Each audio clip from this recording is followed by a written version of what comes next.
Sabe o que faz dos portugueses um povo único no mundo? Que Pedro Álvares Cabral pode não ter sido o primeiro navegador a chegar ao Brasil? E como nasceu o futebol em Portugal? Esta é a história nunca antes revelada. Os detalhes que escapam ao radar das notícias. As curiosidades e acontecimentos que fazem a diferença. Este é o Portugal Desconhecido. Há mais de 20 mil genes na espécie humana. Esta diversidade genética depende da acumulação de mutações aleatórias ao longo do tempo, mas também dos cruzamentos entre as várias populações do mundo. Hoje, a genética da nossa espécie é uma gigantesca miscelânea, que se deve a encontros e cruzamentos entre povos que se encontravam separados geograficamente. Mas sabia que os portugueses têm no seu ADN algo que não se encontra em mais nenhum povo do mundo?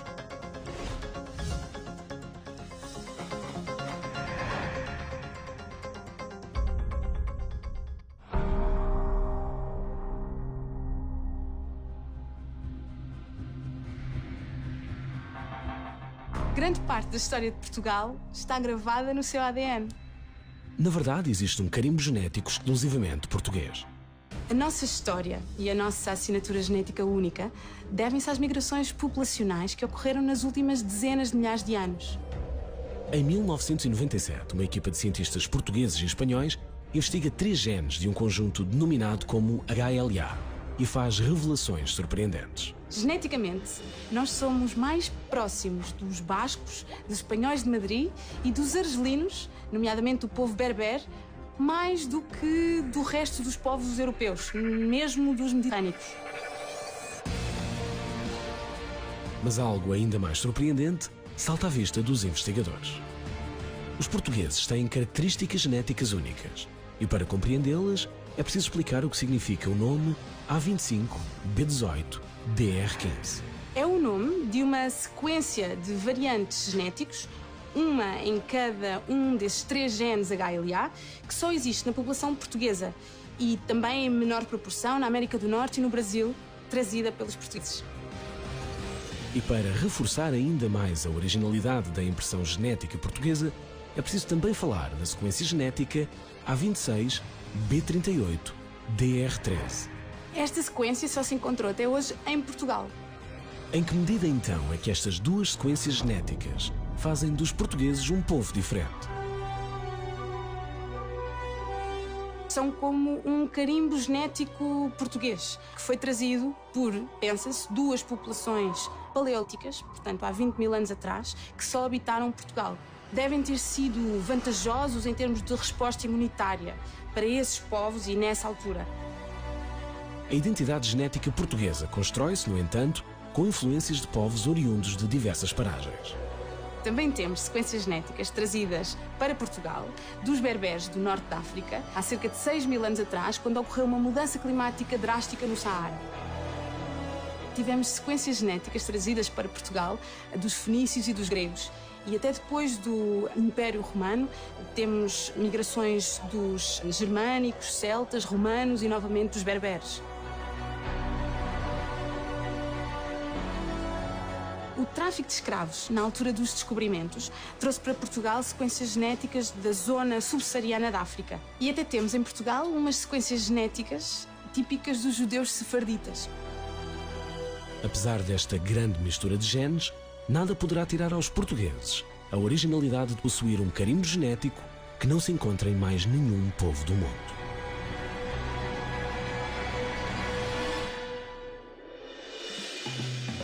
Cinco da tarde, hora do chá. Pelo menos é o que mandam os bons costumes em terras de Sua Majestade. Se lhe juntarmos pão, manteiga e biscoitos, então é porque a tradição ainda é o que era. A mulher do rei Dom Carlos II da Inglaterra foi quem levou esse hábito para a corte. Mas sabia que essa mulher era portuguesa?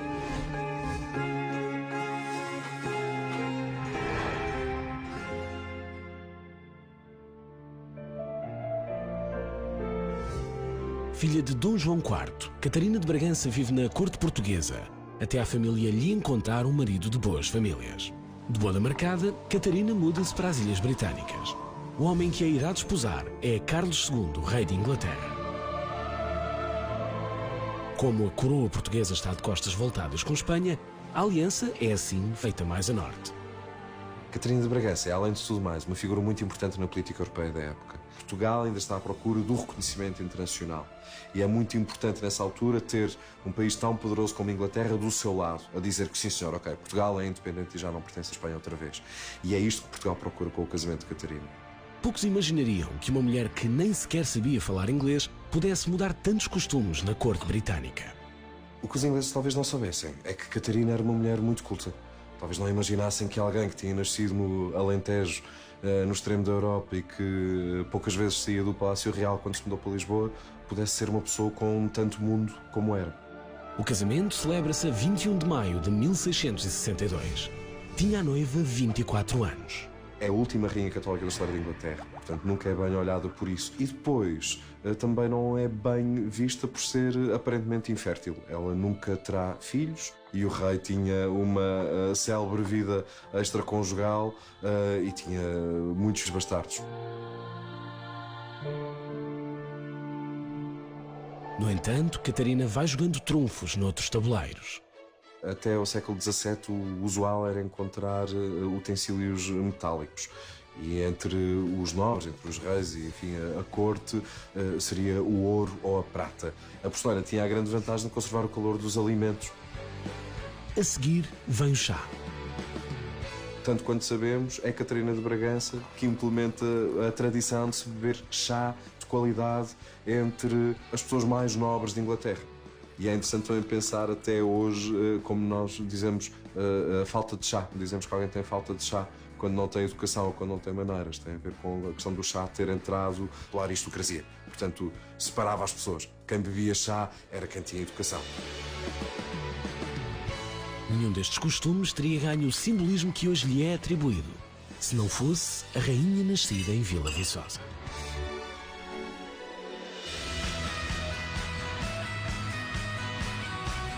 Todas estas imagens têm um traço comum. A calçada portuguesa, com certeza. Mas e se lhe dissermos que esta fotografia foi tirada no Havaí? Esta em Moçambique e esta na China? Ou ainda estas tiradas em Espanha e Catar, respectivamente? Sabia que a calçada portuguesa está presente nos 5 continentes? E que começou a espalhar-se pelo mundo graças a um negócio ilícito?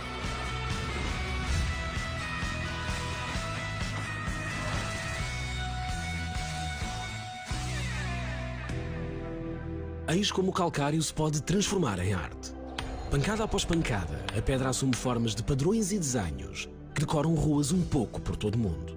Calçada portuguesa é uma técnica do próprio desenho, com técnicas de partir a própria pedra. A calçada, digamos assim, calçada dura e pura, é pedras no chão. Isso todos os países fazem. Esta é a calçada portuguesa em todo o seu esplendor. Surge em meados do século XIX e inspira-se no mosaico italiano, que é feito com vidro, cerâmica e outros materiais nobres. São utilizados materiais da própria região, retirados aqui da zona de Lisboa, os calcários, os basaltos, e é esse aproveitamento que se vai construir as calçadas à nossa maneira. É um desenho singelo, muito mais simples, só através do branco e do preto, e isto caracteriza a própria definição de calçada portuguesa. Em 1842, o governador de armas do Castelo de São Jorge, tenente Eusébio Pinheiro Furtado, manda calcetar algumas ruas adjacentes ao monumento. O trabalho é feito por prisioneiros. Foi um sucesso enorme, porque as próprias lamas e as próprias águas drenavam com facilidade, a sujidade deixava de ser um problema. A partir daí, é apresentado o projeto à Câmara Municipal de Lisboa para pavimentar a principal praça alfacinha, que era a Praça do Rossio. O desenho da ondulação, que tantas vezes inspira a calçada portuguesa, bebe inspiração num quadro italiano.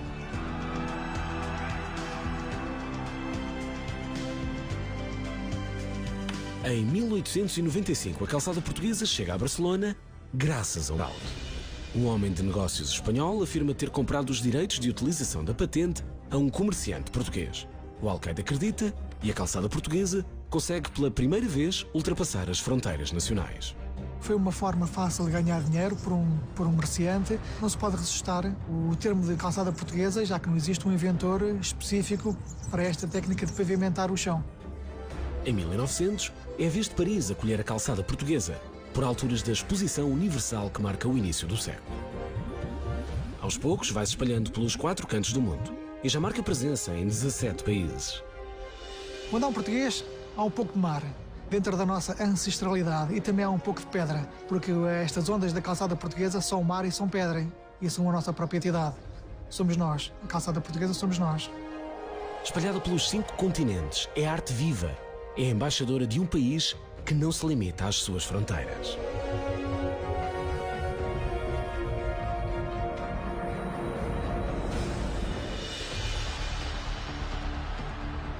Em Portugal, o futebol move paixões, arrasta multidões, faz parar o país. Mas façamos uma viagem no tempo, até ao século XIX.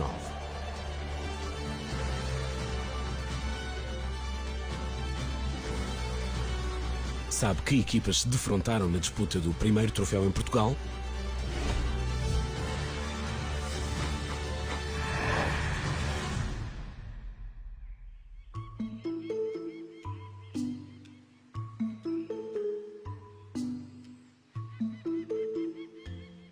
O jogo tem lugar precisamente neste local, ou seja, no campo do Porto Cricket Club. Era um campo de cricket e eles, já à época, tiveram que o transformar num campo de futebol. Não era um campo relevado, era um campo de terra batida, tinha alguns buracos, era ligeiramente descendente em determinadas zonas junto das balizas. Frente a frente estão uma seleção de jogadores de Lisboa e outra de jogadores do Porto. Corre o dia 2 de março de 1894. E está em jogo a taça Dom Carlos I. Praticamente metade de cada equipa é constituída por jogadores ingleses e a outra parte por jogadores portugueses. Precisamente no ano em que há a introdução do futebol em Portugal, em 1888, já decorre a primeira liga profissional de futebol em Inglaterra. Portanto, vejam o próprio atraso que tinha a assimilação do futebol em Portugal, mas ele depois acaba por ser um processo relativamente rápido.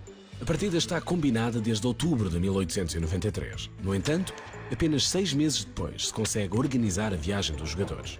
Nessa altura, a equipa de Lisboa viaja de comboio até ao Porto.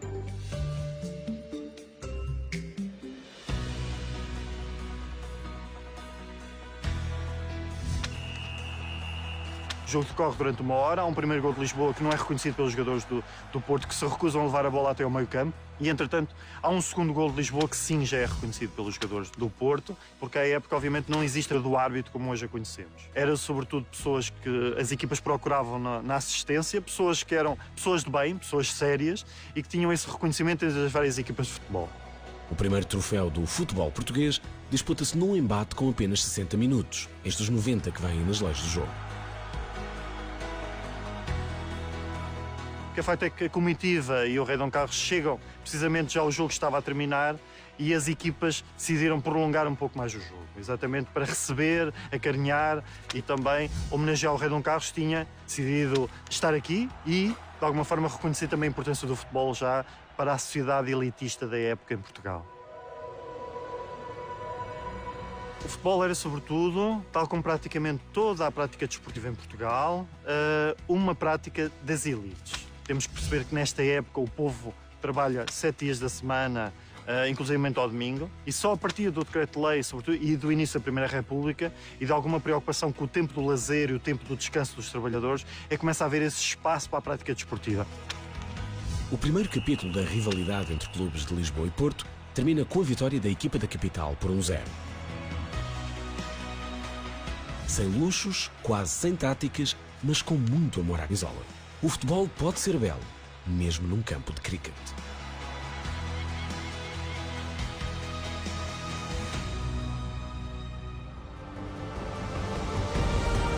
Sabe qual o segredo mais bem guardado do Alentejo? E qual o símbolo de Portugal mandado construir pela Alemanha?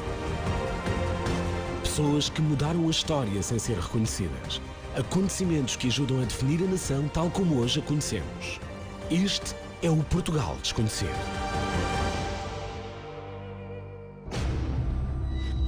Este homem vai enterrar um segredo com mais de 200 anos.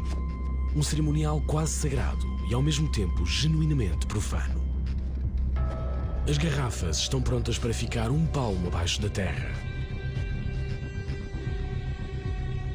Sabia que este ritual é único em Portugal e acontece na pequena vila transmontana de Boticas?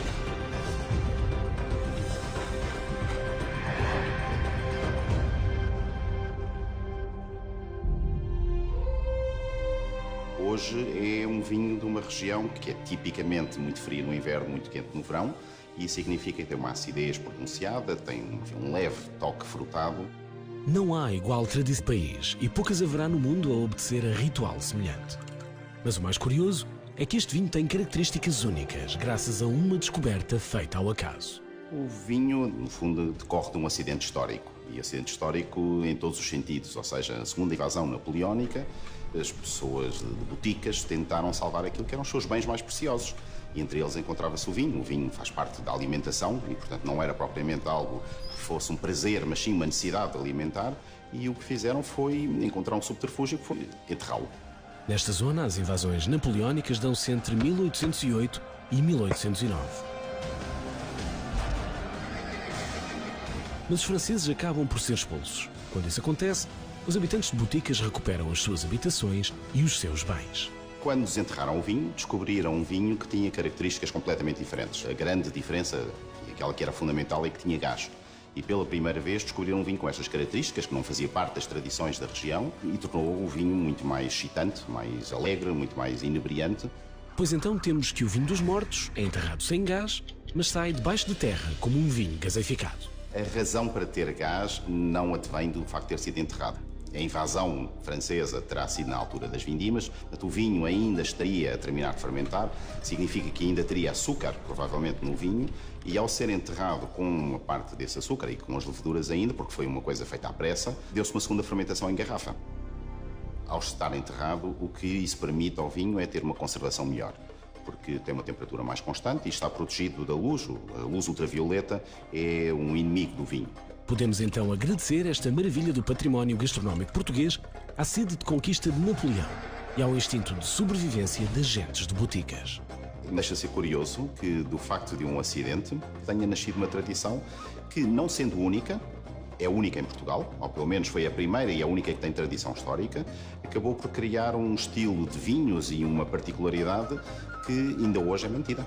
O vinho tem acompanhado o homem ao longo de quase toda a história. Em Boticas, a história do néctar dos deuses é mais recente. Mas o que é certo é que os vivos já não dispensam o vinho dos mortos.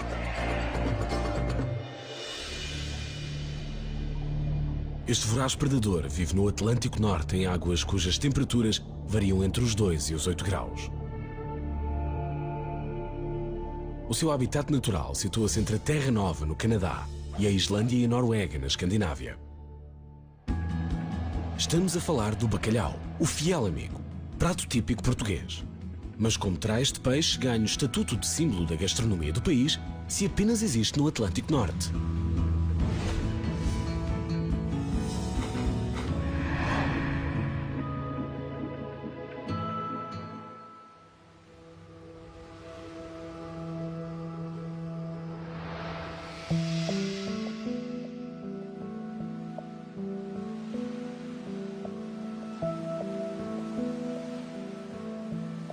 Portugal detém o maior consumo de bacalhau por pessoa per capita a nível mundial, 25 kg, 26 kg ao ano em média. Quase tudo se aproveita neste peixe. Constituem iguarias para a maioria dos amantes da gastronomia portuguesa. Provavelmente foram os vikings, os povos a que nós chamamos vikings do norte da Europa, que na Idade Média, a partir do século XI, provavelmente trouxeram para a Europa do Sul os primeiros bacalhaus. Em Portugal, no Reino de Portugal, começa-se a consumir bacalhau em larga escala, seguramente no início do século XVI, pelo menos. Durante os descobrimentos portugueses, constitui peça vital na alimentação dos marinheiros que, em longas jornadas sem pisar terra firme, cruzam os 7 mares.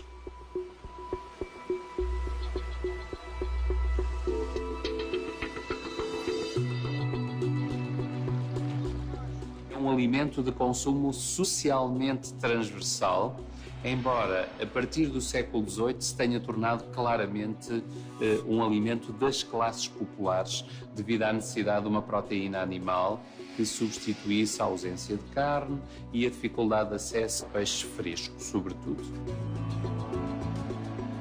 Mas a religião católica dá um contributo decisivo para que o bacalhau se afirme à mesa dos portugueses. Ao longo dos séculos, esse hábito manteve-se também muito vinculado às prescrições religiosas do jejum e da abstinência. Os dias de magro em que não se podia comer carne era quase metade dos dias do ano. Com a chegada de António Oliveira Salazar ao poder, o Estado Novo faz uma enorme campanha pelo bacalhau. Trata o assunto como se de uma questão identitária da nação se tratasse. Durante a Segunda Guerra Mundial, o bacalhau tornou-se muito escasso, havia muita dificuldade em importar devido ao bloqueio económico e comercial, mas teimosamente Salazar ordenou ele próprio que os navios da frota portuguesa se mantivessem em atividade. 2 foram torpedeados por submarinos alemães, gerando uma tragédia terrível. Em 1958, Portugal é o primeiro produtor mundial de bacalhau salgado e seco. O bacalhau é o símbolo dos símbolos da identidade portuguesa. Em qualquer conversa comensal, sobretudo à mesa com amigos estrangeiros, surge sempre essa pergunta: mas porquê que vocês comem tanto bacalhau e porquê que adotaram o bacalhau se ele não habita nas costas portuguesas? Este é um enigma cultural que vai persistir.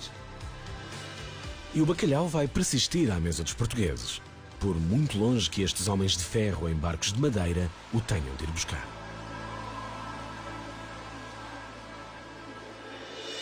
Silêncio, que se vai cantar o fado. Oh, Rua do Capelão. Este é o fado 2 séculos depois do seu nascimento. Trajes de gala, os melhores intérpretes, grandes salas de espetáculo. E este é o fado na sua gênese. Rufiões de voz áspera e corpos tatuados, desordeiros ou marginais, tão rápidos a puxar de um acorde como de uma navalha. Mas o fado de inícios de 1800 canta-se sobretudo por vozes femininas. Sabe quem foi a primeira grande diva deste género musical?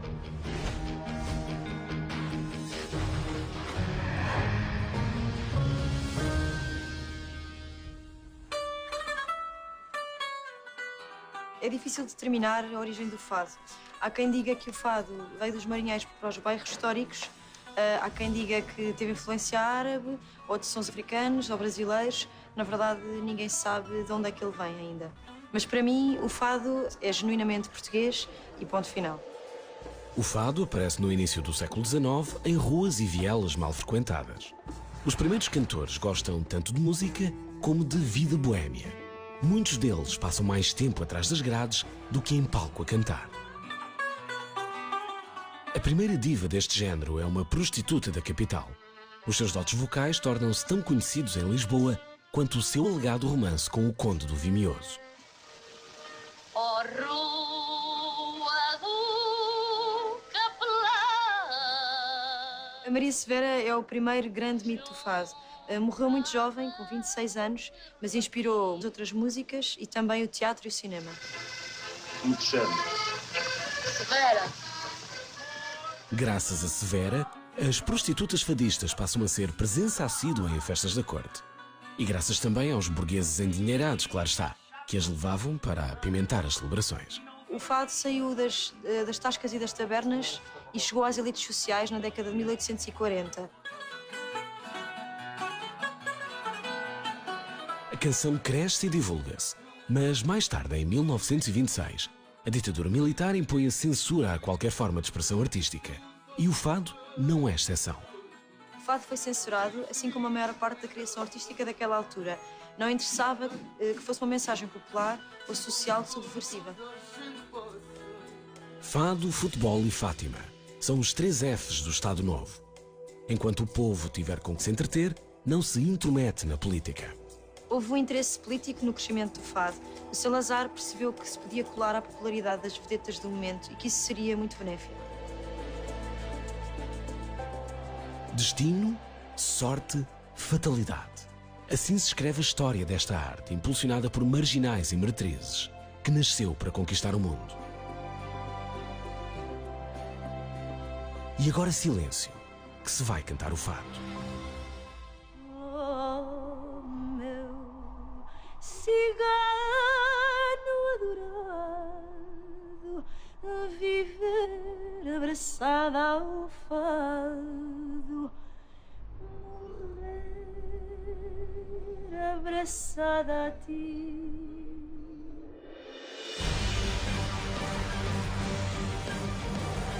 1900 toneladas de deslocamento, 89 metros de comprimento, 1000 cavalos de potência, 10 velas redondas e 13 velas latinas. Este é o imponente navio Escola Sagres, um símbolo de Portugal, uma embaixada itinerante do país. Mas sabia que este navio não foi construído em Portugal, nem para servir a Marinha Portuguesa? –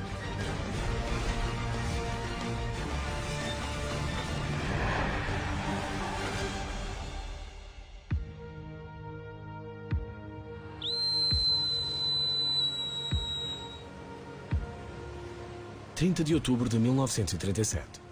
Os estaleiros Blohm & Voss, em Hamburgo, na Alemanha, lançam ao mar o Albert Leo Schlachter, navio-escola concebido para a Marinha de Adolf Hitler.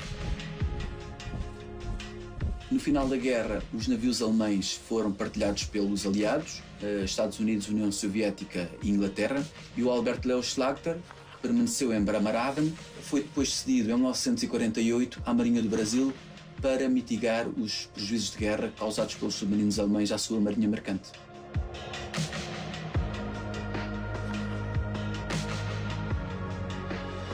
Nessa altura, a embarcação muda de nome e passa a chamar-se Guanabara. Como navio-escola, faz viagens de instrução ao longo da costa brasileira durante 12 anos, até ser abatido ao efetivo. Em 1961, a antiga Sagres já não reunia condições de segurança para fazer as viagens de instrução. E, nesse sentido, Portugal adquiriu o Guanabara à Marinha do Brasil por um preço simbólico, diga-se, de $150 mil, e o navio foi aumentado ao efetivo dos navios da Armada no dia 8 de fevereiro de 1962.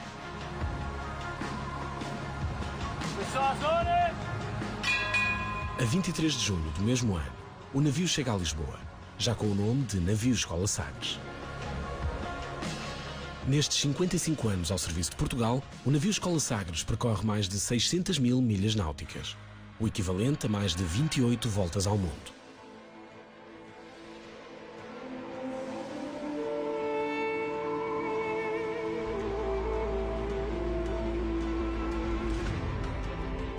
Sagres, em razão do local onde o Infante instalou a sua mítica escola de navegação e de marinharia, permitiu prosseguir os descobrimentos portugueses. A Cruz de Cristo deve-se ao facto do Infante Dom Henrique ter sido o regedor da Ordem Militar de Cristo e, em razão de tudo isto, o Infante Dom Henrique é o patrono e figura de proa do navio. Em 2016, o navio Escola Sagres torna-se na Casa de Portugal durante os Jogos Olímpicos do Rio de Janeiro. Em virtude de o navio Escola Sagres ser um navio de Estado, onde quer que se encontre, é sempre território nacional. É o resultado de toda esta atividade do navio em representação de Portugal no estrangeiro, nos grandes eventos internacionais, que fez com que o navio se tornasse um símbolo de Portugal. São quase 100 mil horas de navegação, 170 portos em 60 países visitados, sempre a representar Portugal.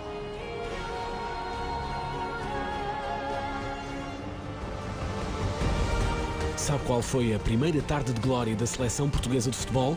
E como simples estacas de madeira podem levantar uma cidade dos escombros? Coragem, ousadia, conhecimento são apenas algumas das qualidades de muitos portugueses que marcaram a história. Um pequeno país que deixou um grande legado ao mundo. Este é o Portugal desconhecido.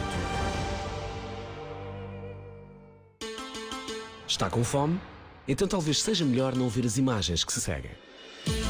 Começamos por um Aki Nambanzuke, para depois nos deliciarmos com este saboroso Chicken Nambam. E se na barriga ainda couber um doce, então sugerimos o Kiran Somen. Estamos a falar de iguarias tradicionais japonesas, mas sabia que todas elas se inspiram na cozinha portuguesa?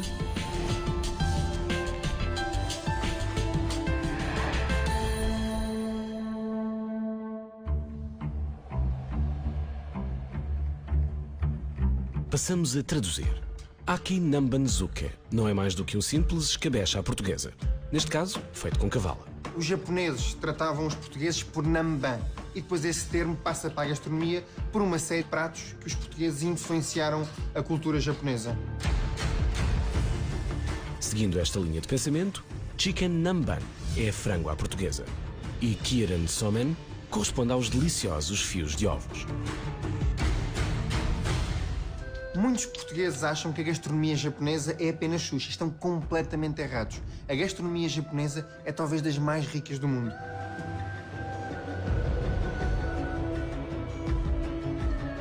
Na verdade, a própria tempura, um dos pratos mais conhecidos da gastronomia nipónica, apenas se torna popular depois dos portugueses levarem peixinhos da horta para o Japão.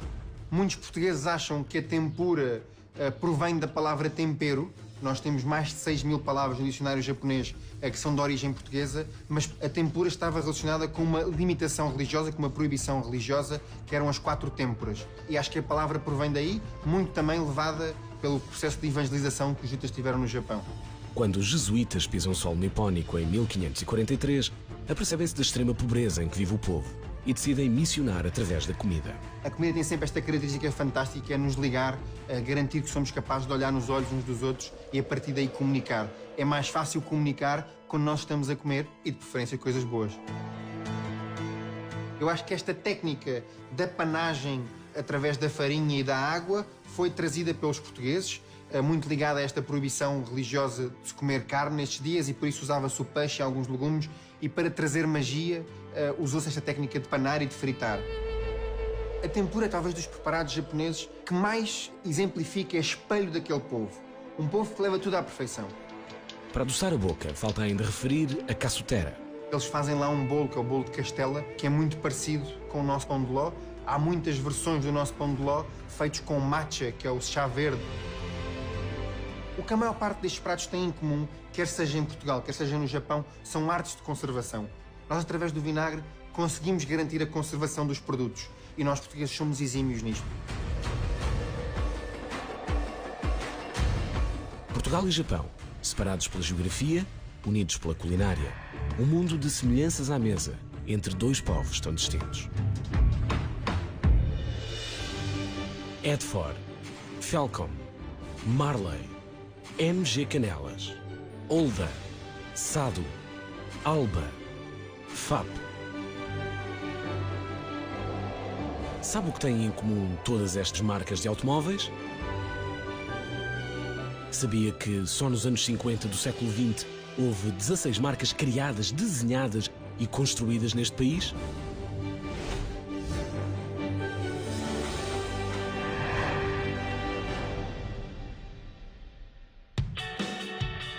Hoje não há fabricantes com selo português, mas a intenção de construir viaturas no país remonta aos primórdios da própria história do automóvel.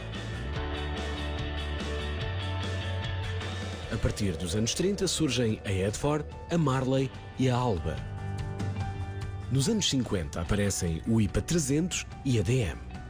A marca DM nasceu nos anos 50, criada por Dionísio Mateus, e era obviamente um apaixonado por automóveis, e criou este carro com um pequeno motor de 1100 cm3, com 65 cavalos de potência, mas que já atingia os 170 km por hora. O que eu gosto muito neste tipo de carros é realmente o lado autêntico que temos quando nos sentamos nele, o cheiro, o conforto, que é quase inexistente, mas é isso que nos dá um certo prazer. Já depois da Segunda Grande Guerra surge a FAP, graças ao gênio de Fernando Palhinhas. O Fernando Palhinhas era um grande apaixonado do desporto automóvel, tinha as suas próprias oficinas já no Porto e dava assistência a grandes marcas. E claro que um dia decidiu criar a sua própria marca de automóveis. Esta é a mais bem-sucedida marca portuguesa de carros de competição. Chega a ter 5 bólides a competir em simultâneo e 16 pilotos a defender as suas cores. A FAP participou em 75 provas, venceu 21 e até ganhou 3 provas internacionais. Em 1953 surge a Itinerap, mais uma marca a pensar na competição. O seu mentor é António Augusto Parente. É uma história curiosa, ele era fabricante de bicicletas, só que um grande fanático de automóveis e por isso decidiu criar o seu próprio veículo. Pegou num chassi de um Fiat 1100, uma carroceria em alumínio e tudo estampado à mão. Ainda nos anos 50, Adérito Parente cria a PE, abreviatura de Produtos Estrela. Esta marca assina a produção de autocarros, viaturas ligeiras e de competição. Curiosamente, Adérito não é parente, nem sequer conhecido, de António Augusto, o outro parente, o pai da Etnerap. Nos anos 70 e 80 surgem a SADO, a UMM e a Portar. A UMM, também dedicada ao segmento do todo-terreno, chega a participar no Rally Dakar. Entre 1982 e 84 tivemos 12 jipes UMMs a participar no Dakar e todos eles chegaram ao fim. A UMM deixa de produzir em 2000 e os últimos 2 jipes da marca são registados em 2004. Infelizmente, a partir daí, deixa de haver marcas portuguesas no mercado. Portugal continua a produzir carros para outras marcas. Temos o know-how, temos a experiência, temos a paixão. Por isso, por que não voltar a ter uma marca portuguesa nos próximos tempos? Enquanto ninguém responde à pergunta, continuamos a deliciar-nos com as imagens dos clássicos.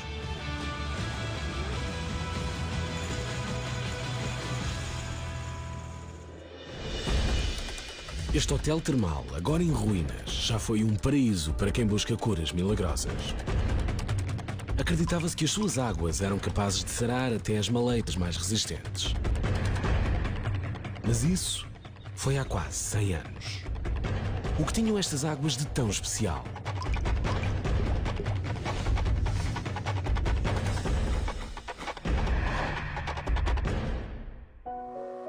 Isabel, só hoje lhe posso escrever porque estamos tão longe que não podemos comprar nada. É um completo deserto. A água é sublime, os ares são deliciosos, tratam a gente muito bem, as comidas são boas e encontramos cá uma rapaziada muito compincha de Lisboa. Estas linhas, escritas pela mão de um hóspede, ilustram os tempos áureos do Hotel Águas Rádio. Havia vários tratamentos, entre os quais o banho de imersão, a ingestão da água, que era para problemas gastrointestinais, e o repouso na sala de emanação, onde absorviam os gases de radão. Todos estes tratamentos tinham em comum a água com as suas propriedades, que era a radioatividade.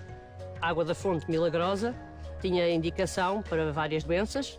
Reumatismo, gota, hipertensão, doenças renais ou do aparelho circulatório. É para estas maleitas que os pacientes procuram cura nas termas do chão de pena nos anos 20 do século passado. Pelo contrário, como contraindicação, só tinha 2, que é não aplicar em tratamentos de pneumonia nem doenças em que houvesse hemorragia. Para todas as outras doenças servia. Radioatividade. É esse o elemento que torna estas águas tão especiais. Temida nos dias que correm, é vista como um autêntico elixir da juventude nas primeiras décadas do século passado. Em 1903, a cientista Marie Curie, o seu marido Pierre Curie e Antoine-Henri Becquerel recebem o Prémio Nobel de Física pela descoberta do elemento químico rádio. Esta região é uma região granítica, portanto, em termos geológicos, e daí advém essa elevada quantidade de rádio dissolvido na água e também do radão. A inauguração do Hotel Termal Águas Rádio terá ocorrido em 1926. O hotel tinha 40 quartos e no auge da atividade, em 1941, chegaram a fazer-se 1.500 banhos. Também é de notar que em 1938 saíram daqui 37 mil litros de água engarrafada. Estas águas são consideradas por uma revista da especialidade como umas das mais radioativas do mundo. Foi, na altura, uma ótima medida de marketing. Hoje em dia seria precisamente o contrário, porque a palavra radioatividade assusta as pessoas. A água destas nascentes é engarrafada, distribuída e exportada. Entretanto, começam a ser descobertos os efeitos nocivos da radioatividade. A própria Marie Curie reconheceu os efeitos nocivos que tinham o urânio para quem trabalhava nos laboratórios e também para quem fazia a sua extração. Em 1942, o hotel fecha para obras de melhoramento e devido a uma quebra acentuada na procura. Reabre em 1951, mas as termas jamais voltarão a funcionar. Hoje, a água continua radioativa.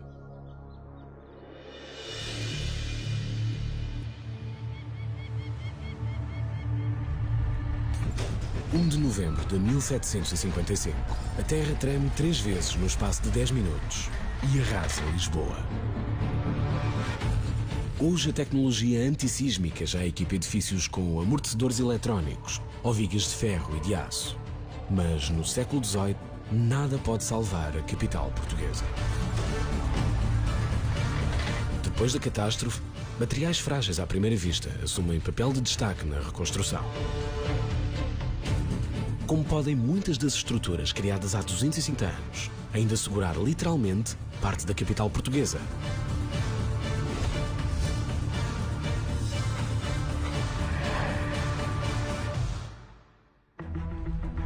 O sismo atinge 8,7 na escala de Richter. Uma multidão em desespero foge na direção do Porto de Lisboa, procurando segurança em campo aberto. Estas pessoas estão longe de imaginar que a ameaça seguinte virá precisamente das águas que banham a capital. Foram 3 ondas que atingiram toda a zona ribeirinha de Lisboa e muitas das pessoas que estavam na beira-mar da altura, eventualmente para correr para espaço aberto, acabaram também por ser apanhadas por essas grandes correntes de água e acabaram por morrer no local.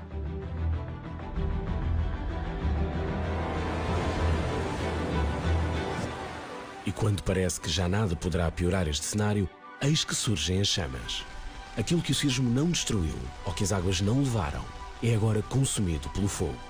A metodologia de construção e os processos que eram utilizados na engenharia da altura não eram os mais apropriados. Os prédios que estavam mais próximos uns dos outros impediam o combate aos incêndios, como também os materiais com que as casas eram feitas eram materiais também, eles propícios à propagação do fogo, nomeadamente as madeiras. O universo parece conspirar contra Lisboa. 5 dias depois, a cidade ainda arde. 1 em cada 3 edifícios ficam total ou parcialmente destruídos. É preciso reconstruir, e o Marquês de Pombal, que se aconselha junto a uma elite de arquitetos e engenheiros, está no comando das operações. A tragédia provocada pelo terremoto de 1755 foi tão grande que obrigou uma nova maneira de construir. E essa maneira de construir implicou novas técnicas. Uma delas é a estacaria pombalina. Há um conjunto de soluções arquitetónicas e soluções de engenharia que foram então aplicadas. A estacaria, a gaiola pombalina em conjunto e também toda uma série de outras infraestruturas, como o saneamento ou até os poços para combater os incêndios, que foram então construídos. A grelha de troncos passa a sustentar fundações. A gaiola pombalina dá segurança às paredes. São feitas em madeira de pinho verde para resistir à passagem dos anos. E tanto resistem que ainda hoje se mantêm no subsolo da capital portuguesa. Continua a ser um dos grandes exemplos da Baixa Pombalina enquanto elemento único, é o facto de ter todo este urbanismo assente em madeira, uma autêntica floresta que está por debaixo dos nossos pés.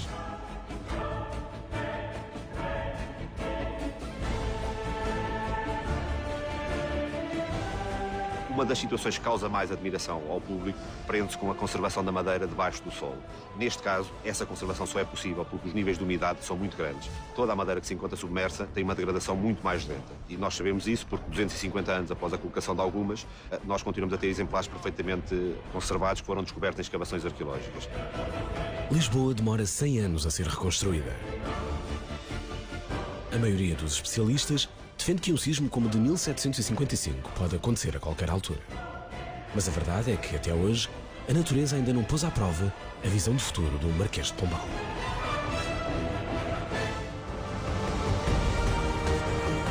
Sabia que alguns dos mistérios do início da civilização encontram resposta em solo português?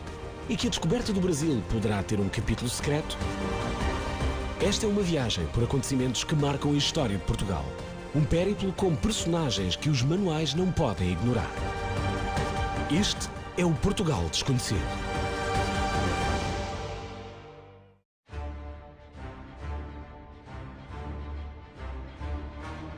Estas paredes são testemunhas de incontáveis batalhas. De atos heróicos, da história que se escreve com sangue e suor. Portugal é um país rico em castelos, mas as suas muralhas altas e pouco espessas passam a ser obsoletas graças à evolução da artilharia nos séculos XVII e XVIII. É então que surgem as fortificações em forma de estrela, mais baixas, mais seguras, de paredes mais grossas. Sabia que o maior sistema de fortificações deste género em todo o mundo se situa na cidade de Elvas?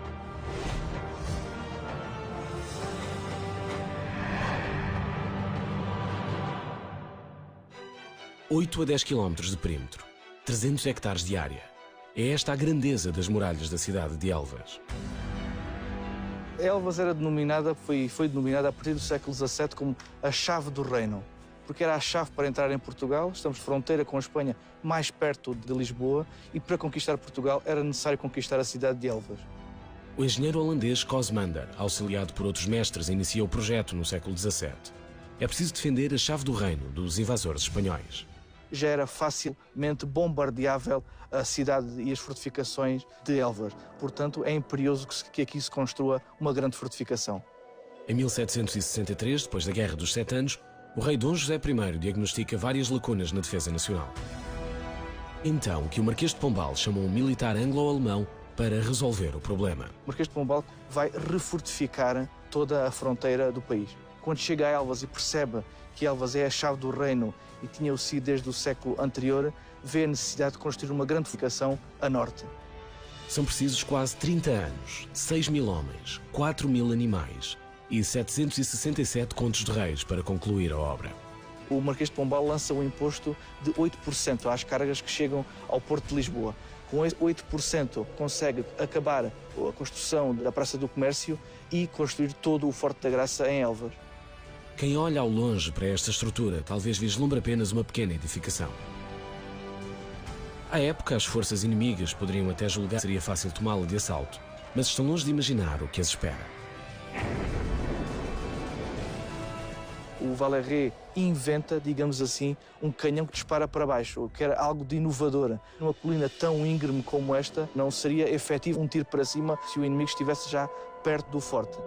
Até chegar ao reduto central, existem múltiplas armadilhas, desde matacães até grades que caem, canhões escondidos, canhoneiras cobertas. Portanto, seria algo de inexpugnável no século XVIII. Do ponto a norte vai encontrar covas de lobo, que são uma técnica de defesa. Basicamente são covas na rocha, que depois eram tapadas com colmo e palha e que tinham um grande espigão no seu interior. Facilmente, quem atacasse o Forte Norte caía nessas covas de lobo e era facilmente morto também. Jamais algum invasor logra chegar ao reduto central do Forte da Graça. Património Mundial da Humanidade desde 2012. Talvez hoje Portugal também possa agradecer a sua independência. É esta obra à frente do seu tempo.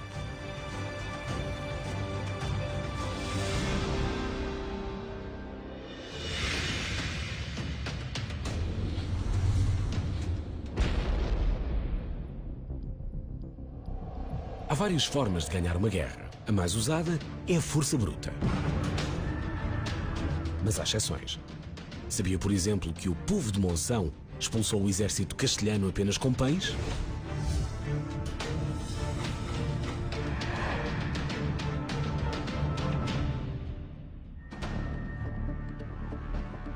Recuamos então até à Segunda Guerra Fernandina, entre 1372 e 1373. Em 1372, segundo Fernão Lopes, Pedro Rodrigues Sarmiento, o adiantado da Galiza, invade Portugal pelo Minho e toma algumas fortalezas e trava também duros conflitos em Barcelos e em Faria. E terá sido nesse ano, no contexto dessa invasão, que ocorreu o cerco de Monção. As provisões começam a escassear na fortificação, mas lá fora a situação não está muito melhor. Aproxima-se o ponto de ruptura. O abastecimento, quer de alimentos, quer de água, poderiam resultar no final de um cerco, que é de ambas as partes. Também as próprias condições de higiene, que poderiam facilitar a propagação de doenças e dar assim por terminado o cerco. Neste ponto, uma das partes iria ceder, restava perceber qual é que seria primeiro. Da muralha para dentro apenas restam parcas reservas de farinha. Nada mais há para comer.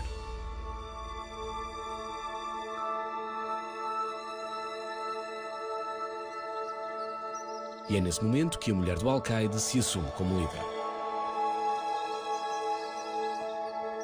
Deoladeu Martins manda reunir toda a farinha disponível em Monção para amassar e cozer. Assim que o pão sai do forno, a mulher do alcaide recolhe-o no seu regaço, sobe à muralha e atira-o na direção dos inimigos. A decisão de Deuládeu Martins esteve tanto de corajosa como de imprudente, ou seja, ao mandar cozer os pães com as últimas reservas de farinha que existiam dentro da cidade e enviá-las para as forças adversárias, isso poderia levar à rendição da própria fortificação de Monção, uma vez que ficariam sem alimentos. Os castelhanos, comandados por Pedro Rodrigues Sarmiento, percebem naquele momento que a fome não irá dizimar os portugueses e batem a retirada. Ou talvez tenham apenas ficado ofendidos por ninguém lhes dar manteiga para comer com o pão acabado de sair do forno. A lenda de Deuládeu Martins é bastante importante para o fortalecimento da identidade das gentes de Monção, como se pode até comprovar pelo próprio brasão de armas da cidade, que ostenta uma mulher segurando 2 pães, um em cada mão, no cimo de uma torre. Lenda ou realidade? O que é certo é que Deuládeu tem lugar cativo por entre as heroínas nacionais. Castela ataca com armas, Monção contra-ataca com pães. Moral da história, os pães vencem a batalha.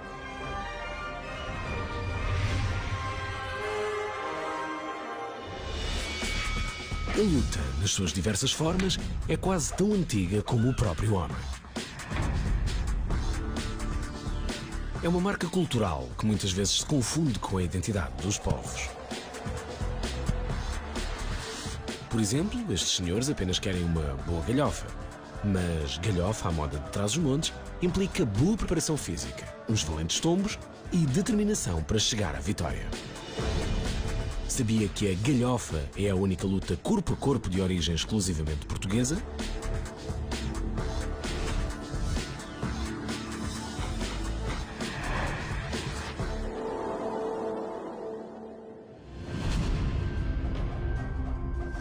Qualquer perito em artes marciais sabe que a galhofa é só para homens de barba rija. A galhofa é uma arte marcial portuguesa que usa o poder físico para derrubar o adversário. Portanto, projetá-lo e imobilizá-lo por cerca de 2 segundos, de costas no chão.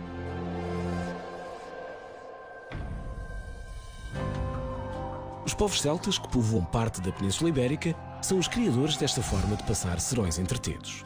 Mais tarde, agentes de Viriato seguem-lhe o exemplo.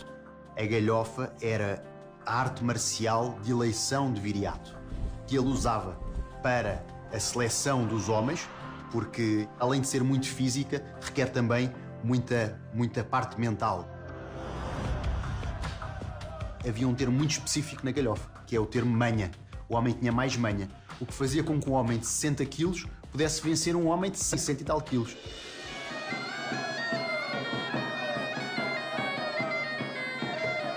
Temos também a parte do ritual de iniciação, da passagem da vida de rapaz para a vida de homem. Se nós virmos este panorama, é um panorama de festa. É neste contexto que os meninos que se querem fazer homens demonstram a sua virilidade num palheiro. Nos tempos que correm, já não se luta em tronco nu e as crianças também estão convidadas a participar. Até porque este é um desporto de cavalheiros que começa e termina sempre com um abraço cordial entre competidores. A galhofa atualmente já está a ser incutida dentro do programa a nível universitário numa Universidade do Norte pelo professor José Bragada, que tem feito um trabalho excelente na divulgação da galhofa e na própria documentação da galhofa. Esta disciplina é a modalidade na Federação Portuguesa de Lutas Amadoras. O povo diz que, para lá do Marão, mandam os que lá estão. Mas agora sabemos também que, para lá do Marão, há uma luta única no mundo.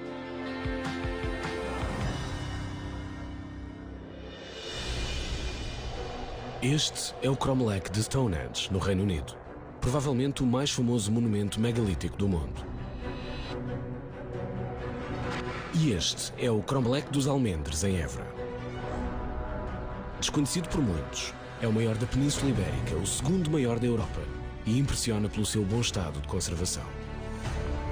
Sabia que estas pedras contam mais de 7.500 anos de história?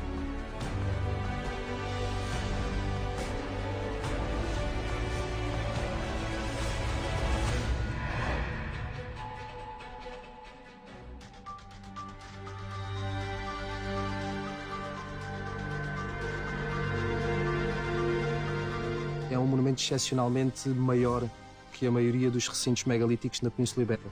Têm normalmente entre 8 a 12 pedras e o Cromlech dos Almendres tem sobreviventes 94. Quando comparado com o Cromlech dos Almendres, Stonehenge não passa de um jovem. O monumento britânico tem pouco mais de 5.000 anos, menos 2.000 do que o português. Situa-se no topo da Serra do Monforado e oferece uma vista privilegiada sobre a cidade de Évora. Os povos que o construíram não escolheram a localização por acaso. Estes sítios estão sempre construídos nunca no ponto mais alto de uma elevação, mas sempre no início da descida de uma lomba e sempre orientados a nascente. A linha que divide estes sítios a meio está sempre orientada em direção aos equinócios, ao sítio onde o sol nasce durante o equinócio na paisagem. E como terão há 7.500 anos os habitantes do Alentejo Neolítico conseguido transportar pedras deste tamanho para este local? Eles apenas selecionam as formas que gostam mais e arrastam-nas até aos sítios onde as querem erguer e arrastam-nas utilizando alavancas e troncos rolantes.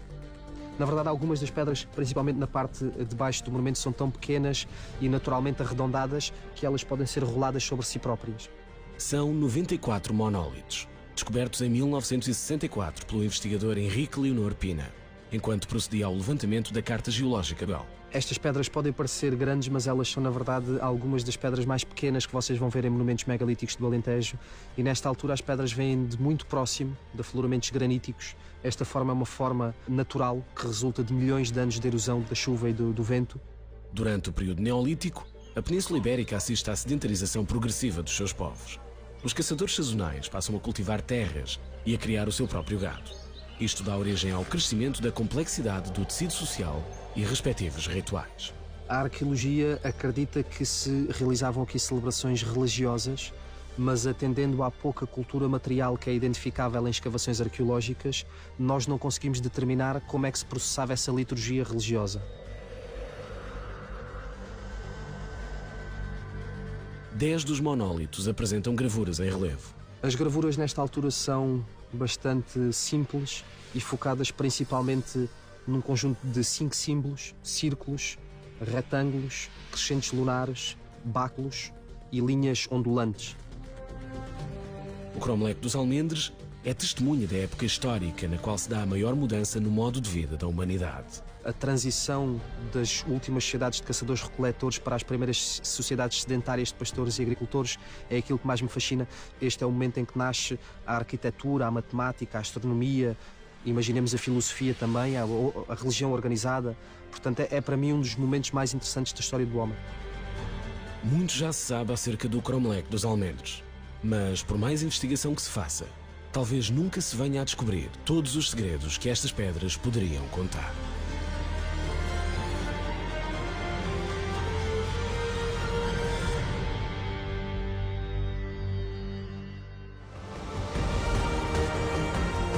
Sabe porque é que o dia 18 de junho de 1925 é tão importante para o futebol português? E qual a relação entre a autoestrada A5 e as corridas de Fórmula 1? Percorremos o país de les a les para levar até si as grandes histórias que não constam da história. Para dar vida a factos e pessoas que não podem ser esquecidos. Este é o Portugal Desconhecido.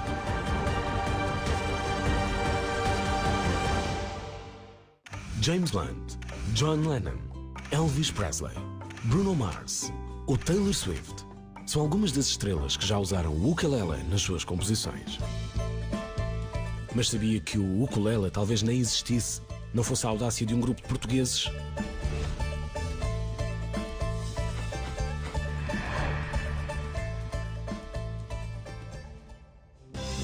23 de agosto de 1879. O navio britânico SS Ravenscraig chega à meio da tarde a Honolulu, capital do Havaí, apinhado de imigrantes portugueses. 419 almas oriundas da Ilha da Madeira buscam sustento nos campos de cana-de-açúcar. Acabariam por mudar a história da música no Havaí. A vida nas ilhas nunca foi fácil, não é? E daí, com o crescimento populacional, sempre houve, tanto na Madeira como nos Açores, essa vontade de uma vida melhor no Havaí.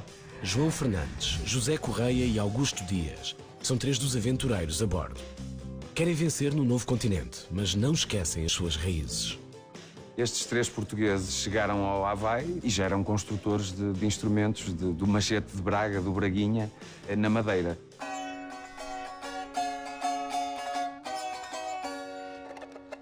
Este é o Braguinha, portanto, que surgiu na Ilha da Madeira, depois de ter chegado o cavaquinho.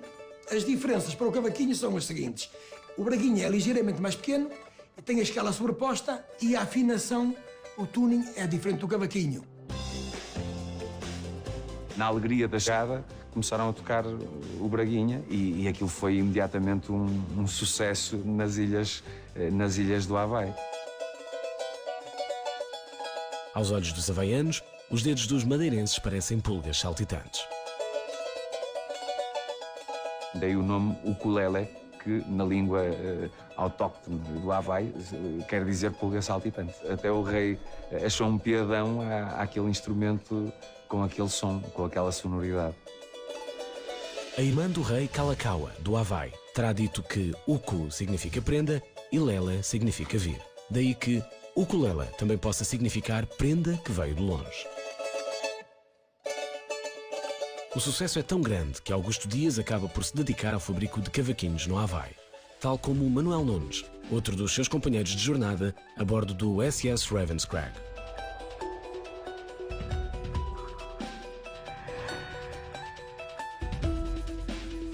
Com o passar dos anos são introduzidas alterações ao instrumento, até porque a madeira com que são construídos no Havaí, a coa, é diferente da portuguesa. O ukulele ganha identidade própria e hoje brilha nas mãos de várias estrelas mundiais.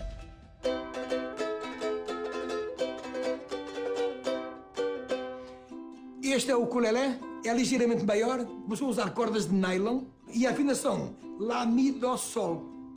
Ao tocar, toca-se igual à guitarra clássica. O ukulele é um instrumento emblemático da música havaiana. Nascido em terras lusas, imigra para o continente americano, muda de nome e identidade, mas não perde aquele gostinho a Portugal que se escuta a cada acorde.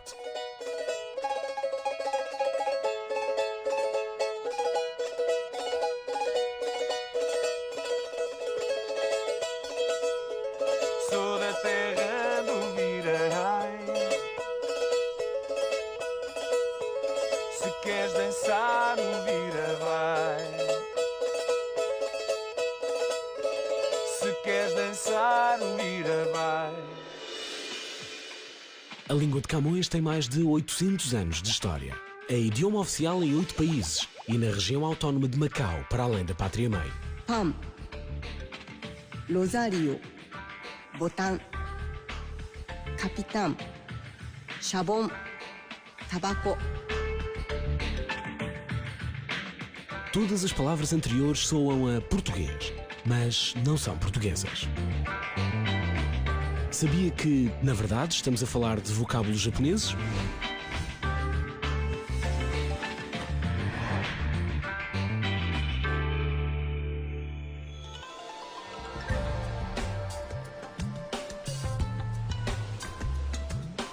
Os portugueses foram primeiros ocidentais a chegar ao Japão em 1543, quando o Japão ainda não se conhecia o mundo ocidental.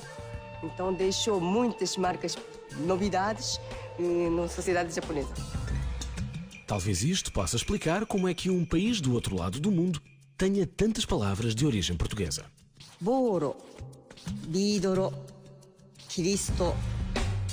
Há, porém, uma palavra japonesa que muita gente atribui erradamente aos portugueses. A palavra arigato quer dizer obrigado. Muita gente pensa que é derivado à origem portuguesa, mas isso não é verdade, porque antes da chegada dos portugueses já existia esta expressão de gratidão no Japão. No entanto, a lista de vocábulos japoneses que bebem inspiração na língua de Camões é muito vasta. Tudo graças a quase 100 anos de convivência intensa e profunda. O contacto com Portugal, naquela altura ao Japão, foi muito importante porque trouxe um vasto conhecimento em todos os níveis, por exemplo, na área comercial e religioso, ou até na medicina e ciência. O primeiro hospital com medicina ocidental foi aberto pelo padre jesuíta Luís de Almeida. Até as espingardas, trazidas de Lisboa, contribuem para acelerar o fim da Guerra Civil, que assolava o Japão há mais de um século. O entendimento entre as duas culturas chega a ser tão grande que os jesuítas publicam em 1603 o primeiro dicionário bilingue entre o japonês e um idioma ocidental. Em 1639, os portugueses foram expulsos, mas foi o tempo suficiente para deixarem a sua marca. A partir do século XV, o português chegou a ser língua oficial em todos os portos asiáticos. Uma língua originária de um pequeno país plantado na orla do Atlântico, mas que é a quarta mais falada no mundo.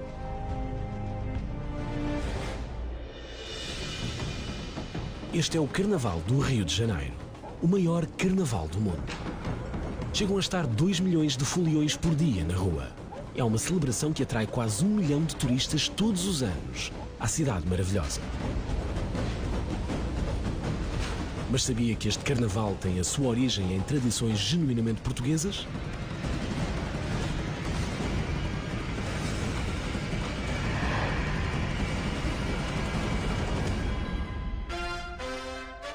Carnaval de Torres Vedras, Portugal. Aqui o carnaval celebra-se há mais tempo do que no Brasil. Não tenho quaisquer dúvidas que Portugal foi determinante nas raízes do Carnaval do Brasil e, de modo particular, no Rio de Janeiro. Corre a quarta década do século XVI. O Carnaval chega ao Brasil graças a migrantes portugueses que atravessam o Atlântico em busca de uma vida melhor. No Brasil do século XVII, as pessoas saíam à rua com os rostos pintados, atirando água e farinha umas às outras. Os escravos também participavam dessas festividades, ainda que separados dos seus senhores. Muitas vezes, os escravos pintavam os seus rostos com farinha, de certa forma para satirizar as autoridades, mascarando-se dessa forma de caucasianos. Em meados do século XIX, o Carnaval do Rio chega a ser proibido. Reprimido nas ruas, é, no entanto, celebrado em festas privadas. Há uma diferença entre o Carnaval das elites e o entrudo das classes mais baixas. Enquanto o primeiro tinha lugar nos salões e casinos, espaços de luxo, o entrudo tinha lugar na rua sem qualquer luxo. Em 1852, um sapateiro português muda por completo a face do Carnaval brasileiro. Graças a José Pereira de Azevedo Paredes, surgem os Zé Espreiras no Rio de Janeiro. Os Zé Espreiras tiveram um papel importante na consolidação das raízes do Carnaval do Rio de Janeiro, porque a partir daqui passaram os cortejos a ter ritmo.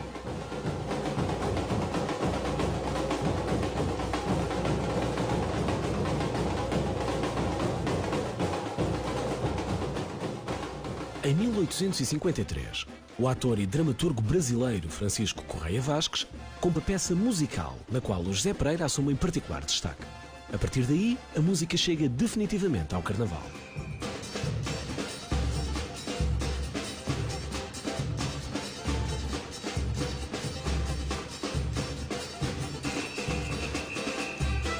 Do outro lado do Atlântico, temos o maior carnaval do mundo, que para se erguer bebeu muita influência portuguesa.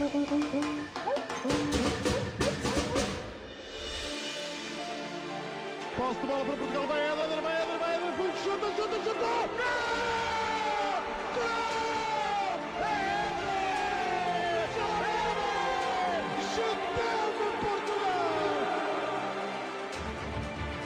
Hoje, Portugal é campeão da Europa. Mas sabe de quantas tentativas precisou para vencer uma partida internacional? –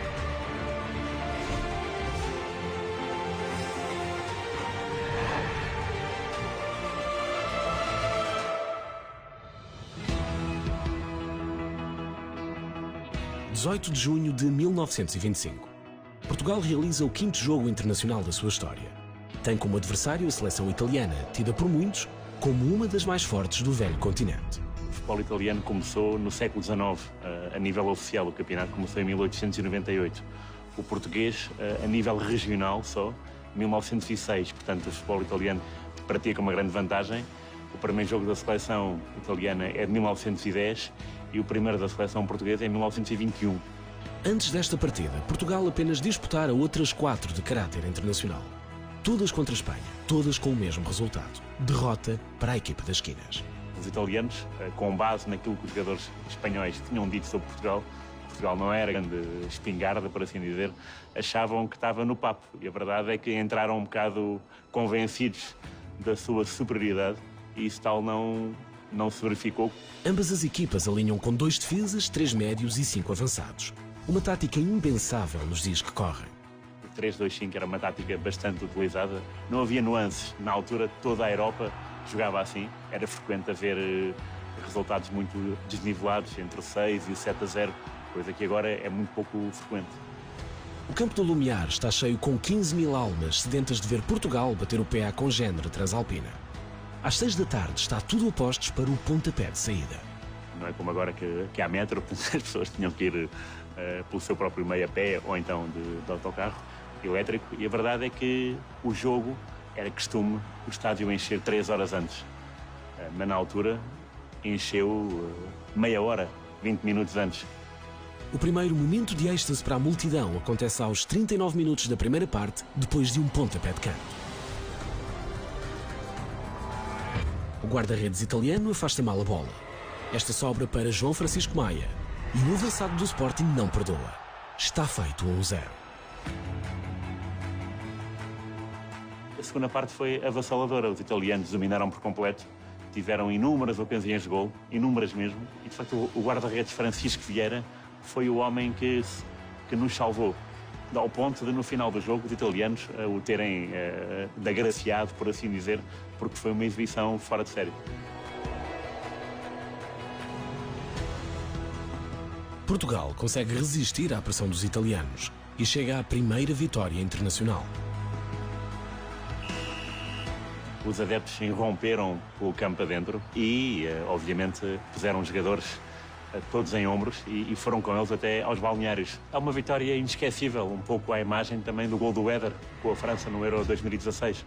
São momentos gloriosos, porque, de facto, conseguir derrubar a Itália, forte Itália, por 1-0, deu-nos um grande boost de confiança que ainda dura até hoje. O jogo com desfecho mais saboroso tem a assinatura de Éder em 2016. Mas é preciso lembrar que foi João Francisco Maia a abrir o caminho para as vitórias em 1925.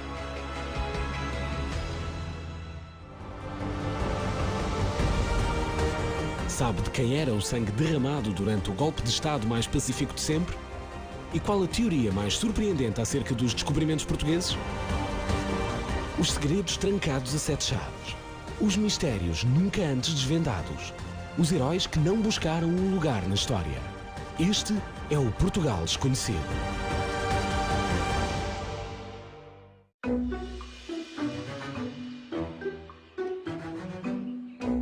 Este é o Parque Florestal de Monsanto, área de lazer e desporto por excelência. E esta é a A5, uma das autoestradas mais movimentadas da área metropolitana de Lisboa. Mas o que lhe vamos contar a seguir não diz respeito a passeios em família, nem a engarrafamentos. Sabia que neste Parque Florestal e nesta autoestrada já se disputou um grande prémio de Fórmula 1? –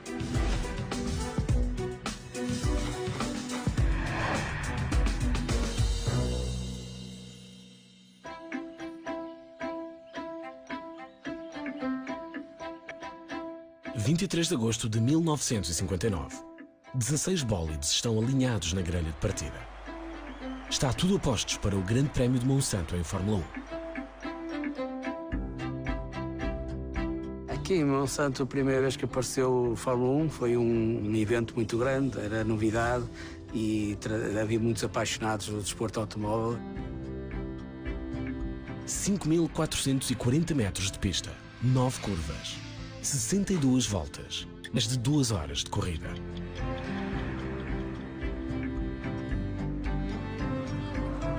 As estradas são bonitas, são muito seletivas, é um percurso muito técnico. O circuito até é bastante grande para o que é costume, mas deixa-nos a sonhar e a olhar para trás numa paisagem tão bonita, saber que começou aqui a Fórmula 1 em Portugal. Neste troço da A5 passam mais de 130 mil carros por dia. É a autoestrada com maior tráfego médio diário em Portugal. Hoje em dia custa imaginar nós andarmos aqui a passar nestas estradas com o trânsito que há e com este verde toda à volta, imaginar que um dia passaram aqui carros de Fórmula 1 custa a querer. Depois de sair em que o circuito passava pelo Parque Monsanto, fazia a estrada de Alvito e acabava na estrada de Queluz, com curvas muito técnicas e que era um grande desafio para os pilotos. Sem velocidades loucas, faz-se aqui um belo passeio. Mas em 1959, os pilotos não estão cá para apreciar a paisagem. Os carros aqui em Monsanto atingiam velocidades de cerca de 160, 170 a hora. Claro que hoje em dia os Fórmula 1 fazem 330, 340, mas de uma maneira muito mais segura. O Grande Prémio em 59 foi ganho por Stirling Moss, um piloto que depois deu grandes vitórias, um piloto famoso. Aquela corrida marca também a estreia de um português na Fórmula 1. Nisha Cabral faz história ao volante de um Cooper Maserati. O Nisha, ao fazer aqui a estreia, foi uma alegria para os portugueses. Abriu o caminho para mais tarde outros portugueses chegarem à Fórmula 1, que foi o meu caso, em 1991. Mais tarde Pedro Lamy, depois o Tiago Monteiro. Acho que o primeiro é sempre importante e marcou uma época. Em 1996, a Fórmula 1 deixa Portugal. Se algum dia regressar, não há de ser a Monsanto nem à autoestrada, com certeza. Mas nestes caminhos, ainda se pode ouvir o roncar dos motores daquela tarde louca de 23 de agosto de 1959. –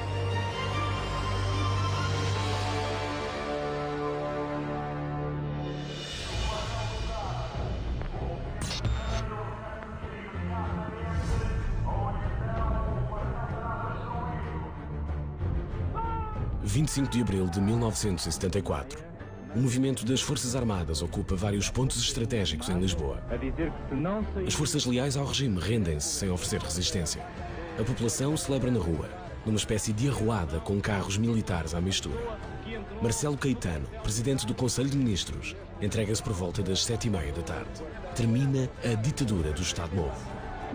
A Revolução dos Cravos é talvez o golpe de Estado menos mortífero de sempre. Mas sabia que naquele dia foi derramado o sangue de 5 vítimas mortais?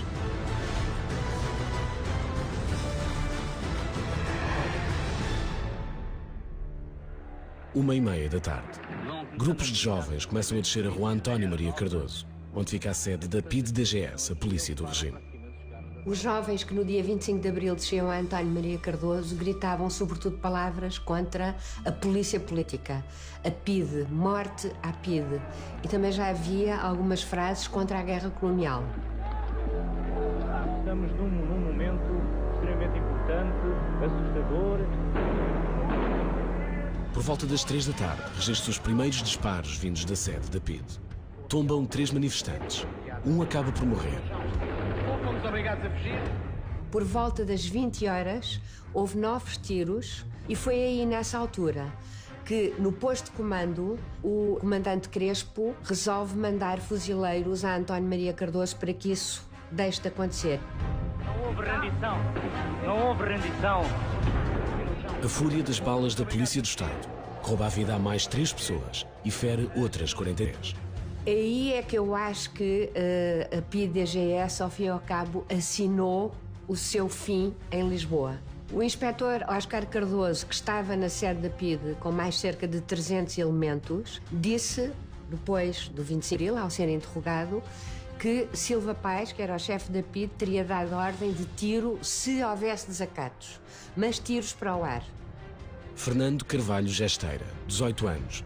José James Barneto, 37 anos. Fernando Luís Barreiro dos Reis, 24 anos. João Guilherme Rego Arruda, 20 anos. Eram jovens, alguns deles que eu penso que não eram politizados e que estavam no lugar errado, à hora errada.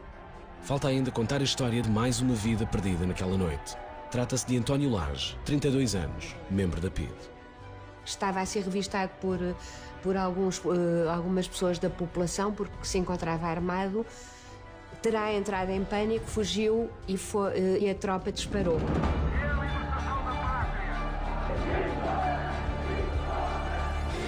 Do sangue derramado não costuma rezar a história do 25 de abril de 1974.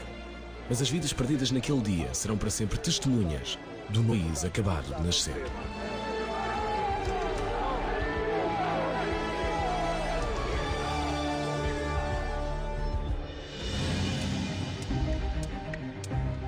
5 de outubro de 1910. A monarquia cai em Portugal e é proclamada a República.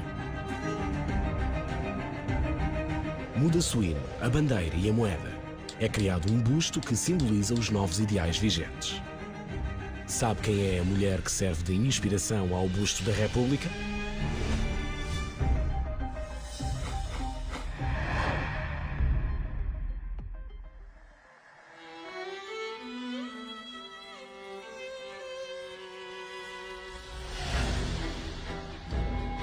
Antes da República existiam a linhagem dos reis e das famílias todas monárquicas que se foram sucedendo. Eram sucessivamente pintadas pelos pintores da época, havia retratos nos espaços. Então, eram muito identificadas. A ideia de abstração, é preciso haver um conceito. E o conceito era, os franceses fizeram assim, surto e efeito junto do povo, vamos fazer também. Portanto, foram buscar a ideia de uma mulher, a imagem de uma mulher associada à liberdade. Um rosto feminino, de olhar decidido, carregando um ramo de loureiro, símbolo de triunfo, e uma foice, símbolo de abundância.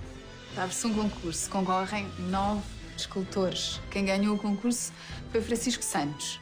Mas, para a infelicidade do vencedor, é o busto de Simões de Almeida, segundo classificado no concurso, que se torna mais conhecido junto das massas populares. Às vezes, o que ganha não é o que se torna mais popular. Foi com um quadro do Eugène Delacroix. Foi esse quadro que foi a base de inspiração para o busto. Mas quem é, afinal, a mulher que dá o rosto pela República Portuguesa? Esta mulher portuguesa que dá o perfil ao busto da República, Hilda Pulga, era uma jovem que trabalhava como costureira em Lisboa, que acabou por ser a musa de um escultor e era uma mulher provavelmente muito bonita, que dava nas vistas.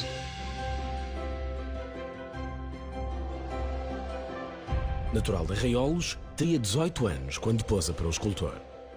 Segundo se sabe, a mãe fez questão de que ela só aceitasse esse convite para posar, desde que não se despisse e de que a mãe estivesse presente. O busto, consto por Simões de Almeida, persiste como símbolo da República, mais de 100 anos depois da sua concessão.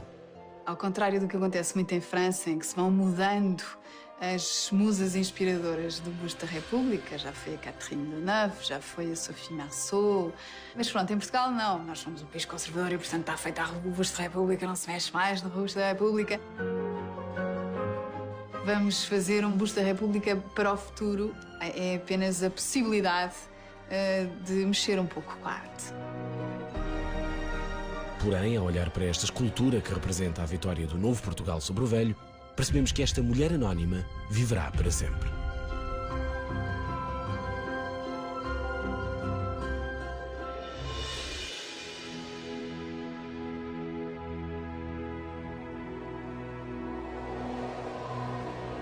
Corre o dia 22 de abril do ano da graça de 1500.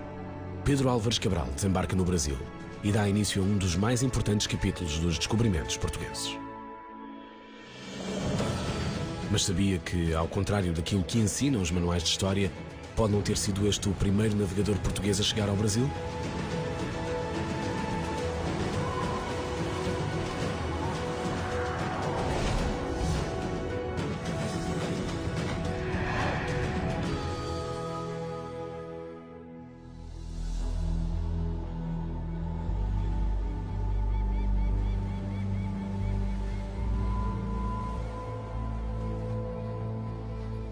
É claro que estamos sempre no mundo das hipóteses. Estamos a falar de história. E a história, por si, é algo que não é estático, é dinâmico. Vamos então aos factos que sustentam a teoria. 7 de junho de 1494. Portugal e Castela assinam o Tratado de Tordesilhas, através do qual dividem entre as duas coroas as terras já descobertas e ainda por descobrir fora da Europa.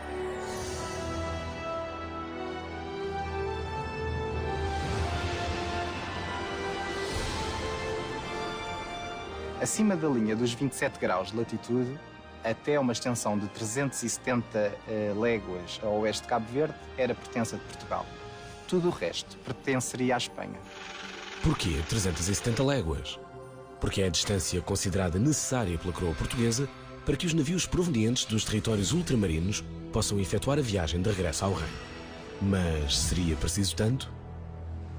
Nós precisávamos sim de evitar a calmaria da Guiné, porque nessa zona não havia ventos e eram essenciais para se conseguir fazer a travessia, mas obviamente que Dom João II bem sabia que os navios não precisavam de toda aquela distância para fazer a manobra. E é aí então que começa a controvérsia, porque essas 370 léguas iriam, à partida, incluir o território do Brasil.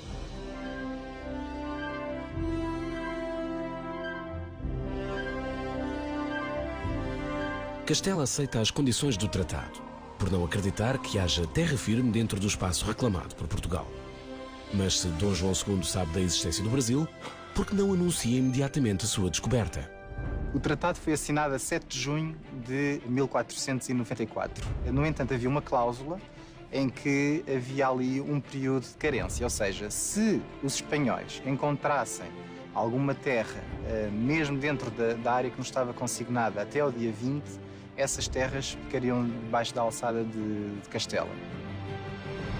Muitos historiadores acreditam que a rota de Pedro Álvares Cabral em 1500 demonstra tal grau de precisão que obriga a considerar a possibilidade de já ter sido anteriormente ensaiada. E se não é Cabral o descobridor do Brasil, a quem se deve esse feito?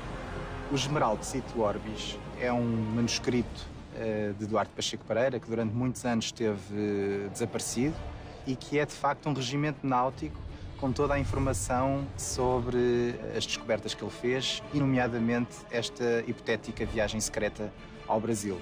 E é exatamente neste livro em que Duarte Pacheco Pereira escreve a Dom Manuel I, dando conta da sua descoberta.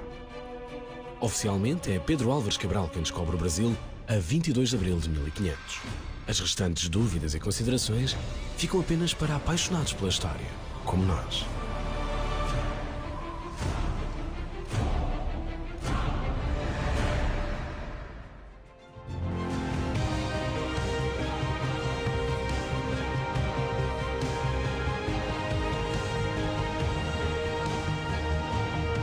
As vitórias inesquecíveis, as maravilhas da gastronomia, os heróis de batalhas épicas, as construções grandiosas. Tudo isto e muito mais faz de Portugal uma nação de conquistadores, de campeões, mas também de gente anónima, que se supera mesmo nas circunstâncias mais difíceis. Tudo isto faz parte do Portugal desconhecido.